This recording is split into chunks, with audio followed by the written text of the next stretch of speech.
مالایی که بود نداره مرشیش خراب است دریشی نیست عشان نیست هیچ چیزی نیست تل نمیته عشان نمیده وظیفه نون غم ما را نمیخوره خانه بریم باز پلیس رئیس باز لیوا که اومدیم 42 خب خیر و گپ دیشا حل میگن رئیس برکان تشریف داره خیر و گپ جزئی حل میگن گپ مشکل اساسی و اصلی تون چه مشکل است دریشی را پیسه خریدم تا از دولت نگرفتم فهمیدی دریشی را میخرم هر چیزا میگیرم طول بدرت در کوس هتل پرشنار جو کرال سوتواری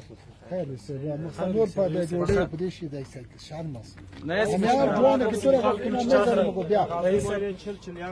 ما گفتم که تو میگی سر مالی دامون نمیرسه موتر ما تل نمیرسه مویمار میگه ما میگه که ما مویمار نداریم در میدان شهر موتر ما تل خلاص کرده در طرف که زنگ میزنیم کسی دقیق نفر ما را منظر بخور آقا نشون جور نمیشه ما فهمیدیم که مشکل شما خود اون جایی که بود که ما اصلا در پروگرام شما از دور دیدن مجمع پیدیم چهارتان بود هدایت قمانده است ما که این صحبت ما را گفت که نه کترم بیاد چیز مدیر صاحب اپراسیون گفته که ایران بگیر بیاره اگر این با وجود آمده که ایشون نمیاد برای کل از تیل